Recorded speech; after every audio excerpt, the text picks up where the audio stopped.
Welcome students in our today's online English class. Today we are going to study the third part of 7th chapter, Glimpses of India. The name of the third part is Tea from Assam, written by Arup Kumar Datta. So let us begin. Pranjol, a youngster from Assam, is Rajveer's classmate at school in Delhi. Pranjol's father is the manager of tea garden in Upper Assam, and Pranjol has invited Rajiv to visit his home during the summer vacation. So here this part is about tea plantation in Assam. Pranjol and Rajveer were classmates studying in the same school in Delhi. Pranjal belonged to Assam and his father was the manager of a tea garden in Assam. He had invited Rajveer to visit his home during the summer vacation, so both of them were traveling to Assam by train.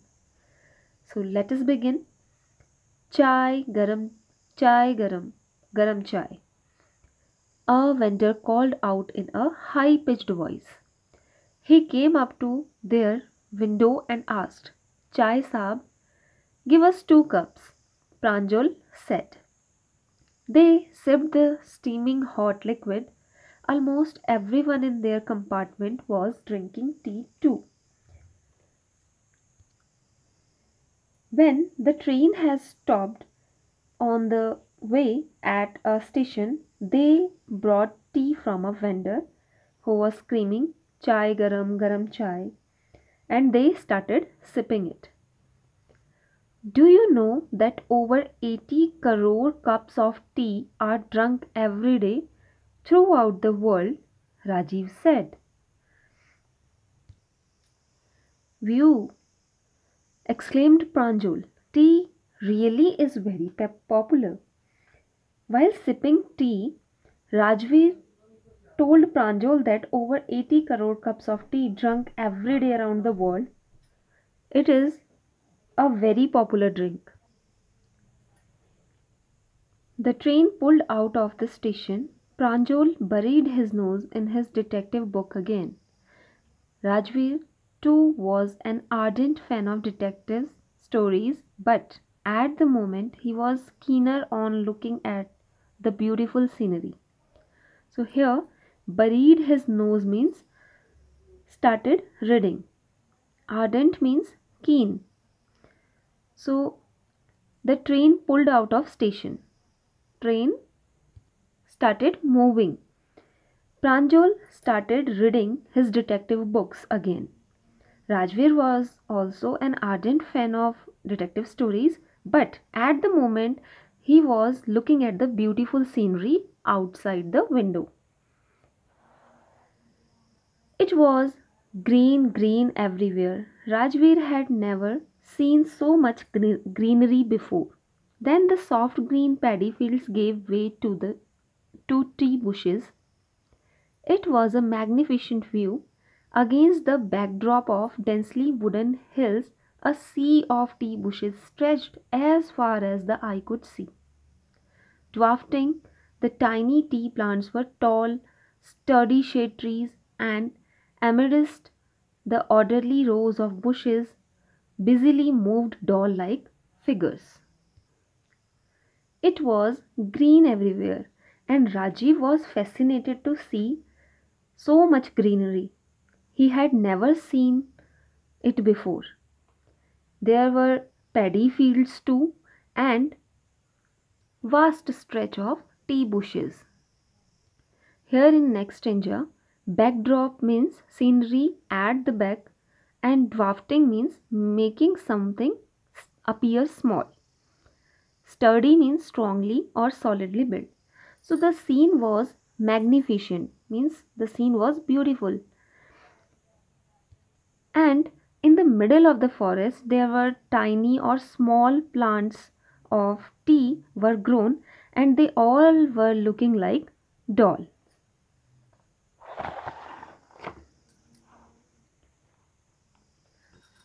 In the distance was an ugly building with smoke billowing out of tall chimneys.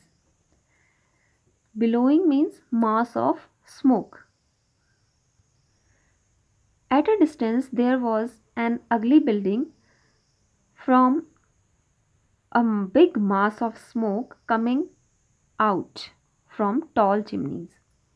Hey, a tea garden! Rajveer cried excitedly. Pranjal, who had been born and brought up on a plantation, didn't share Rajveer's excitement. So when Rajveer saw tea garden, he cried with exclamation that, hey, look, the tea garden was there. Pranjal didn't pay heed toward his words because he was born and brought up on a plantation. Oh, this is tea country now, he said. Assam has the largest concentration of plantations in the world. You will see enough gardens to last you a lifetime. Pranjal said to Rajveer that this is tea country now, and he informed him that Assam has the largest concentration of plantation in the world, and he will see enough gardens to last you a long time. I have been reading as much as I could about tea, Rajveer said. No one really knows who discovered tea, but there are many legends. What legends? Well, there is the one about the Chinese emperor who always boiled water before drinking it. One day, a few leaves of the twigs burning under the pot fell into the water, giving it a delicious flavor. It is said that they were tea leaves. Here, Rajveer says that he knew much more things about tea. He has read about tea and he tells no one really know who discovered tea. But there are many legends. One of them is about the Chinese emperor who always boiled water before drinking. One day, few leaves of twigs burning under the pot fell into the water and it gave a delicious flavor. And it is said that they were tea leaves. Tell me another, scoffed Pranjal. We have an Indian legend too. Bodhidharma, an ancient Buddhist ascetic, cut off his eyelids because he felt sleepy during meditations. 10 tea plants grew out of the eyelids. The leaves of these plants, when put in hot water and drunk, vanished sleep.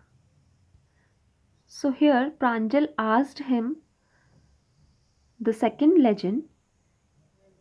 He he told that legend from India said the Bodhidharma, an ancient Buddhist monk, cut off his eyelids because he felt sleepy during meditations.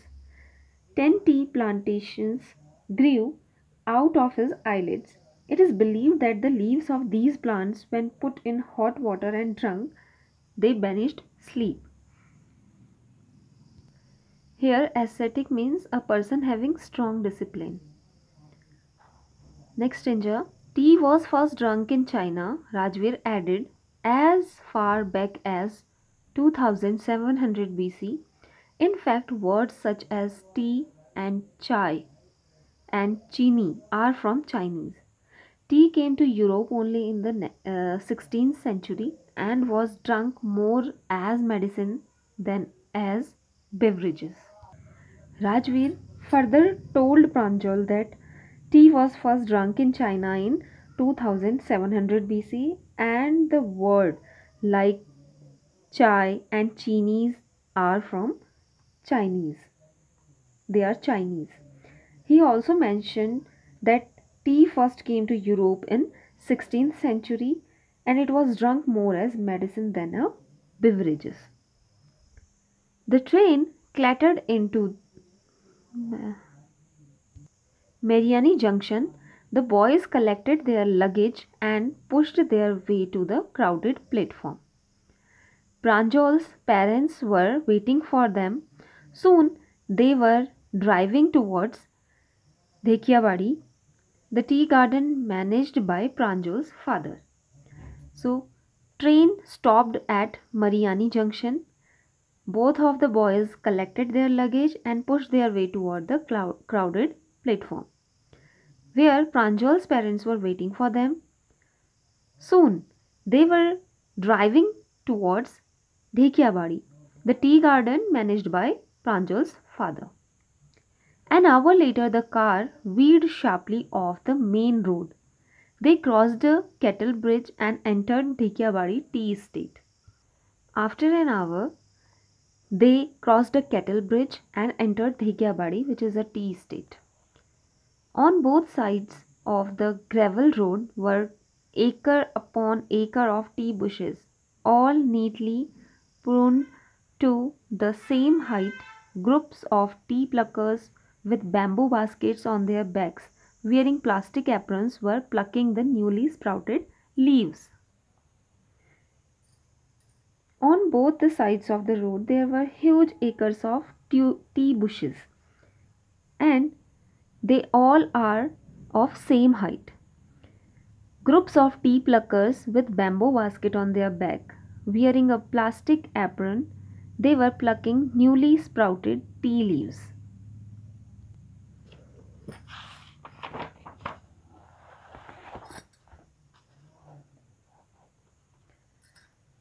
Pranjol's father slowed down to allow a tractor pulling a trailer load of tea leaves to pass. This is the second flush of sprouting period, isn't it, Mr. Barua? Rajveer asked. It lasts from May to July and yields the best tea. Here, Pranjol's father slowed down his car to allow a tractor pulling a trailer load of tea leaves to pass. This is the second flush of sprouting period.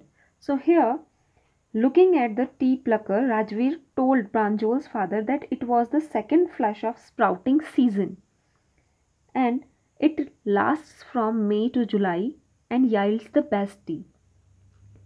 You seem to have done your homework before coming, Pranjol's father said in surprise. After hearing this, Pranjol's father was surprised, and he said to him that he learnt many things about tea before coming there. Yes, Mr. Barua, Rajveer admitted, but I hope to learn much more while I am here.